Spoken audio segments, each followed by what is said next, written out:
ایک تو یہ ہے کہ اگر آپ دیکھیں کہ اب تو عرب ممالک کی آپس میں بھی قربتیں نہیں ہیں بلکہ ان کی عداوتیں ہیں،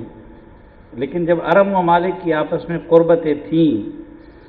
اور انہوں نے مل کے اسرائیل کو چیلنج کیا تھا، تو یہ ایک بدقسمتی رہی ہے کہ ہر جنگ میں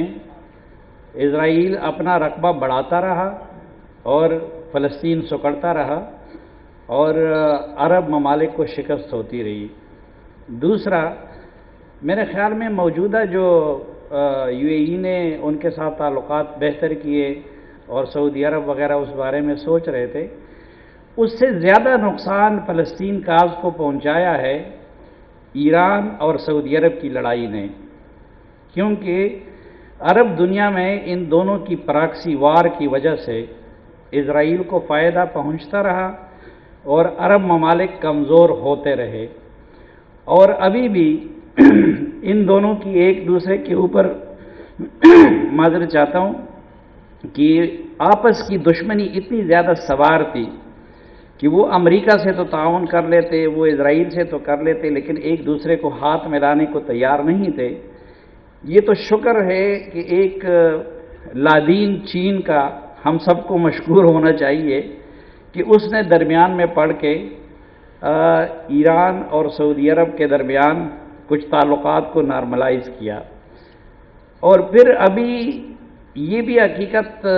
ہمیں تسلیم کر لینی چاہیے کہ عرب ممالک بھی اب عرب قومیت کے اس سے نکل کے نیشن سٹیٹس کی طرف جا رہے ہیں، لیکن ہمیں تھوڑا سا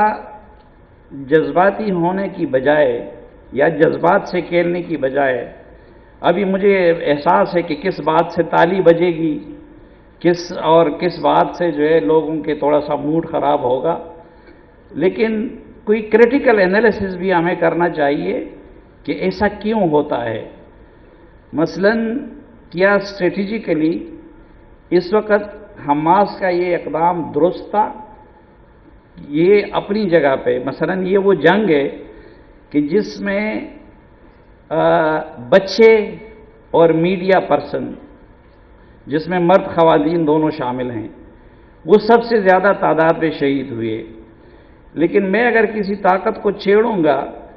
تو پھر اپنی استعداد کو بھی مجھے دیکھنا چاہیے کہ مجھ میں مقابلے کی کتنی استعداد ہے۔ اور پوری طرح جو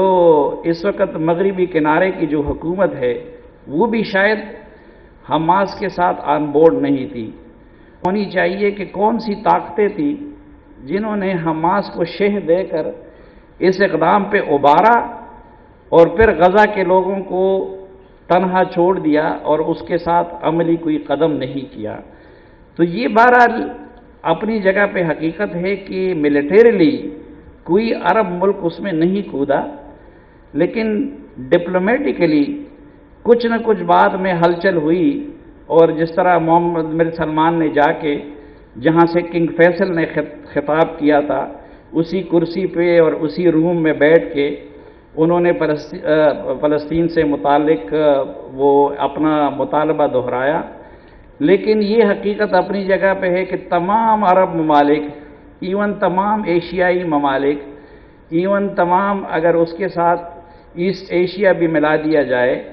ان سب کے مطالبے کا وہ اثر نہیں ہو سکتا جو تنہا امریکہ کے صدر کے کسی ایک بیان کا ہو سکتا ہے۔ تو شاید انہوں نے یہ بھی سوچا ہوگا، اس وقت ہر ایک کو اپنی اپنی بقا کی پڑی ہوئی ہے کہ اگر ہم کچھ کریں گے بھی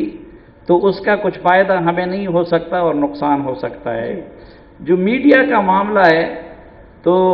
ایک تو میڈیا کو واضح نہیں کیا گیا ہے کہ میڈیا سے مراد انٹرنیشنل میڈیا ہے، پاکستانی میڈیا ہے، عرب میڈیا ہے، کیا ہے کیا نہیں ہے، لیکن غازی صاحب نے بالکل صحیح پوائنٹ آؤٹ کیا کہ ہم تو اپنے پڑوس میں ہونے والی جنگوں کی کوریج نہیں کر سکتے، بلکہ ہم پاکستان کے اندر جو کانفلکٹ زونز ہیں ان کی کوریج نہیں کر سکتے۔